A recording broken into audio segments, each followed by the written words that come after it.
Okay, I've got my tracing here, and we're going to get some of these places pretty dark. So I want to be sure that it shows up.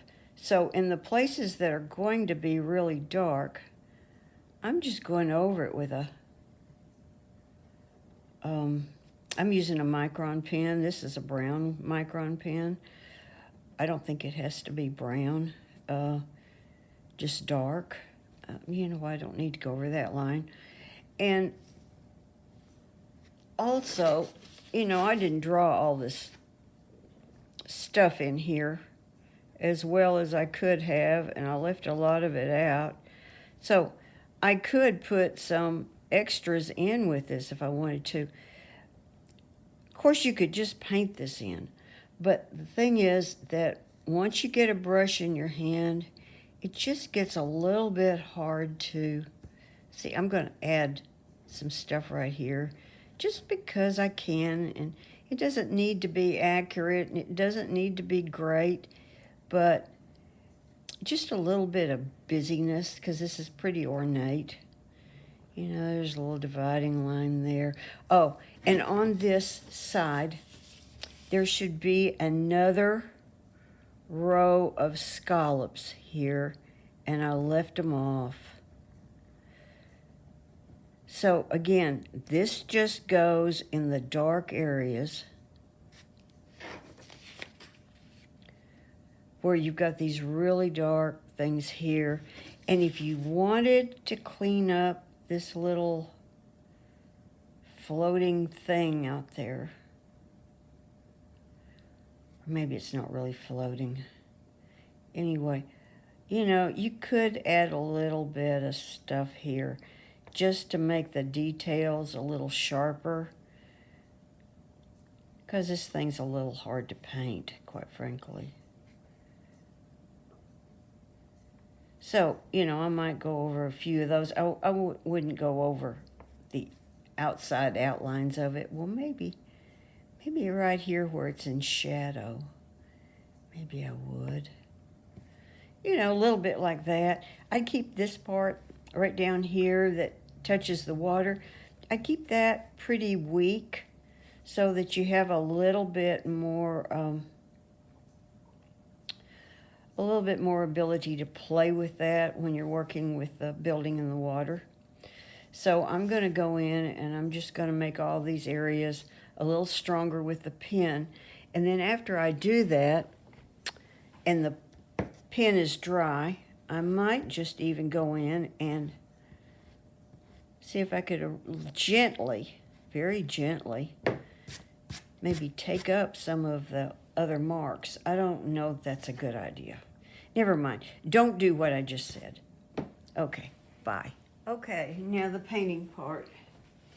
I'm using Arches 140-pound rough, so that may be a little different. It acts a little different than the 140-pound cold press. It's, I think, a little more forgiving, but it's also a little more absorbent. What I'm going to do is, I'm starting out with this sky, and I'm putting a liberal amount of water, but I'm not going all the way to the edges. You see, I'm about 1/4 of an inch or so back from the boundaries of the area that I want to paint. And I want this to go on wet enough that it's shiny. If it's not shiny, it's not wet enough. All right, so paper towel here. I'm using Prussian blue right here for the sky. And you could just paint in a smooth sky here rather than the one with clouds. I'm going to attempt to put in a little bit of clouds. This is not what I do best. Okay, so it's pretty wet here. Maybe it's too wet now because I'm ready to paint. You could also let that set a little bit longer, but I don't want to wait. So I just took up a teeny bit of the water there. It's still shiny. I've got Prussian blue here. Let's see how strong that Prussian blue is. Oh, you see how much it's traveling here? So if I want to put clouds in, I'm going to have to be kind of careful. And I think I need my paint to be, oh, there we go, a smidgen stronger, in part because this rough paper seems to absorb a little more of it to the center. So let's, oh, I forgot about the clouds. Okay, I want some clouds, so I've got this really wet, but I'm gonna paint around some areas. Ooh, I think I just lost my cloud. Well, let's try it this way. Okay, that's a nice soft cloud. Now it's going to try to go away. Okay. I had some people in class that have done some beautiful jobs with this. Better than what I'm doing. Just because I do these things for classes doesn't mean I know what I'm doing. I've got people that do it better than I do. Okay, so, oh dear. Well, that's a hard edge cloud. I didn't want a hard edge cloud. I wanted soft, dreamy clouds. Let's try adding a little more water in there. Give it another blot. Add a little more water. Let's see, let's try same thing over here. Sometimes you can add water back in and it'll keep the paint from flowing back into those areas. Well, my clouds are just kind of blotchy, ordinary clouds. They're not special like the clouds in the photo. I had somebody that actually replicated the clouds in the photo. I had one person that actually was able to do that.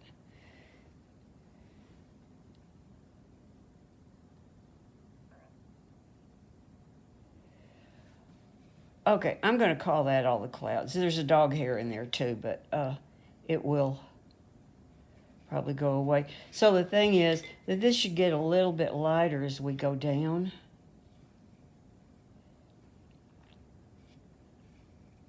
Because the sky is not dark all the way down to the horizon line.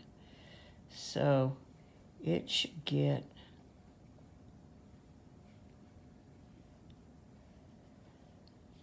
so that could be a little streaky there, or maybe we could do something with it. I don't know. Well, let's finish this. So add a little bit more water here.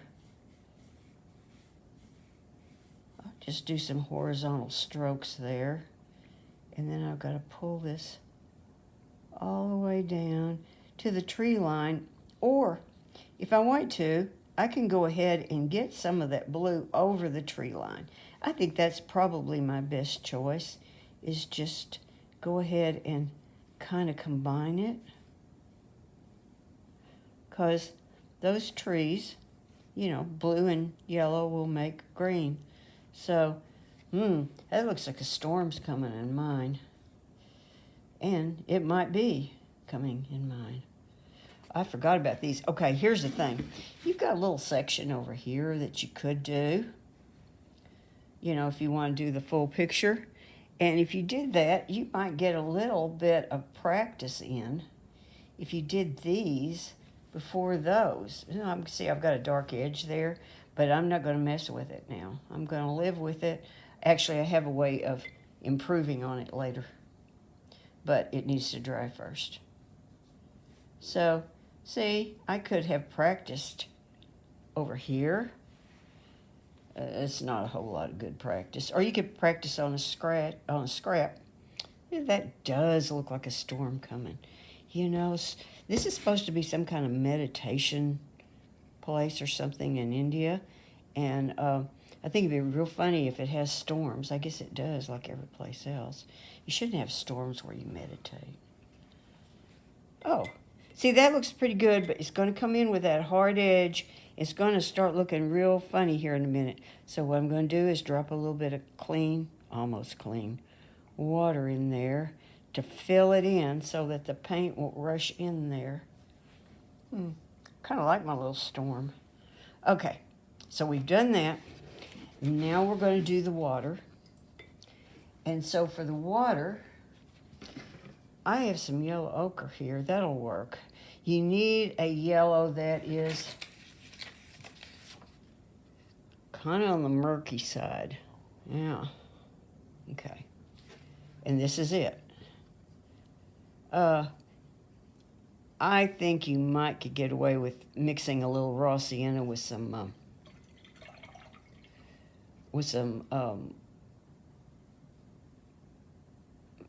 New Gamboge.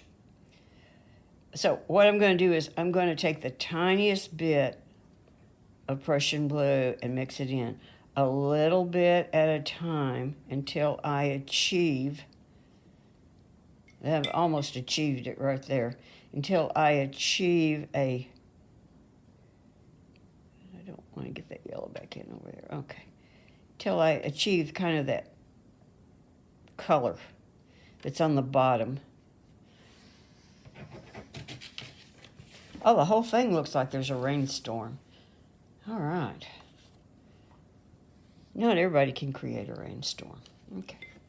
So now, let's add water in all of this area. And again, I'm not taking it all the way to the edge because I don't want it to bunch up at the edge like that. I mean, you can still make that happen whether you want to or not.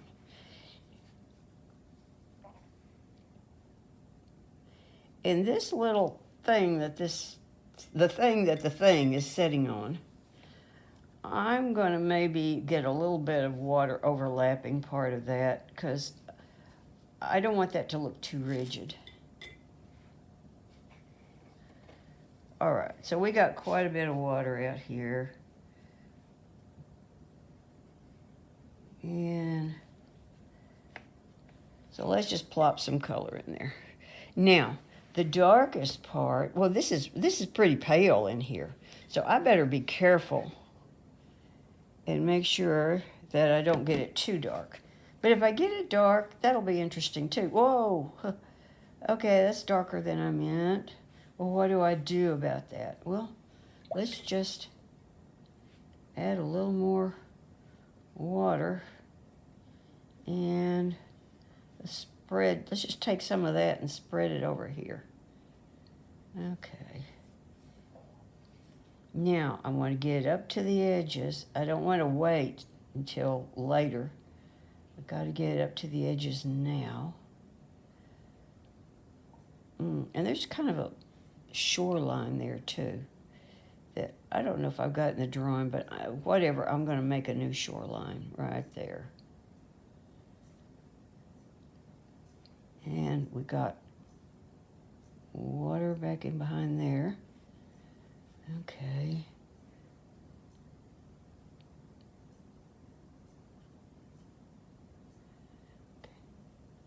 So, there we go. Now, let's come down this way with a little bit of pale water, and then let's go into the green gunk. And it's strongest. Whoa, whoa, whoa, whoa, whoa, whoa, whoa. That's not green gunk, that's yellow. I did not get my mixture very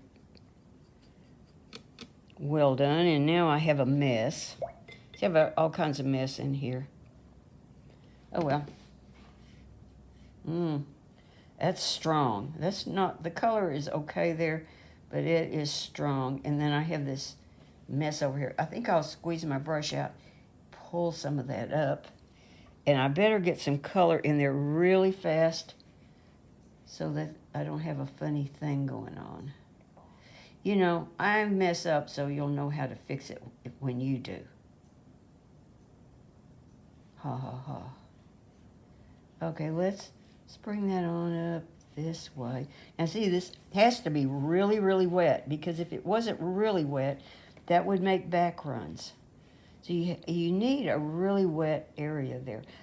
I would probably use 300 pound for this, or the 140 pound rough.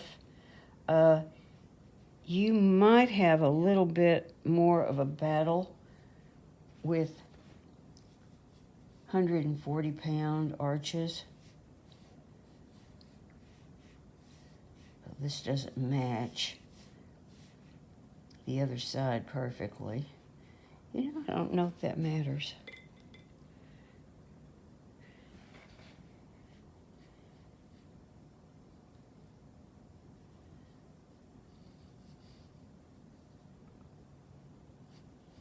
By the way, I went back and used a straight edge on this drawing instead of my tracing. So my tracing is pretty flaky.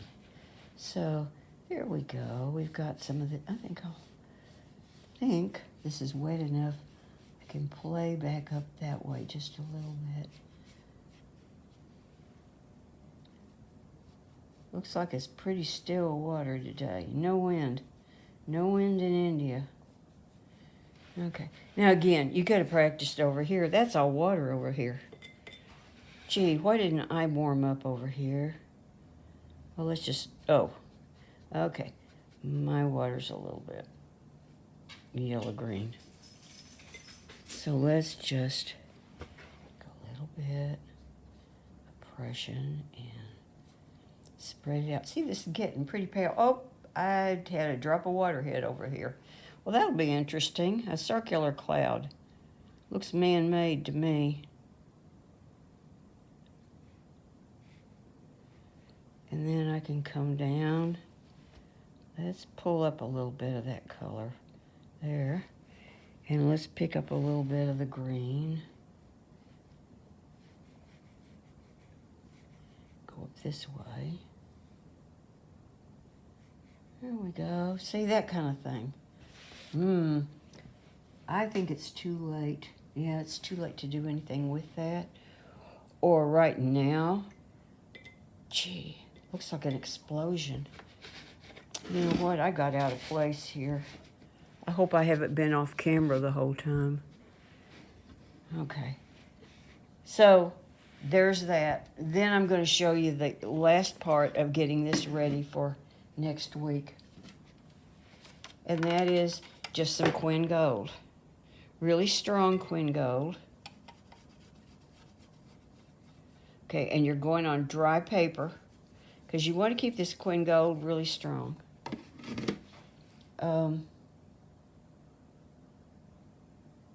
That's a lighter yellow there, which this is also wet, so I wasn't going to do much there. I think this comes down like that. So what you want is some really strong Quinn Gold. Whoa. And have a lot of it mixed up because you don't want to leave edges here. Although this is going to get really dark on top of this Quinn Gold later. So you may, if you have things that happen in here that you don't like, I don't think it's really going to hurt. But anyway, you can see that I am just painting this on.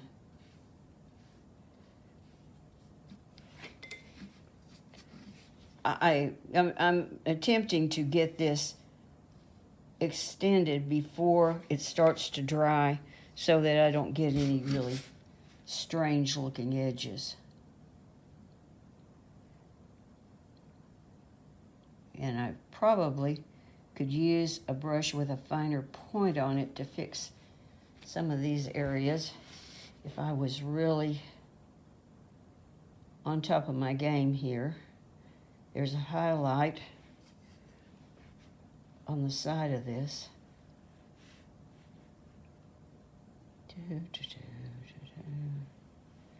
Okay, so we're doing something like that.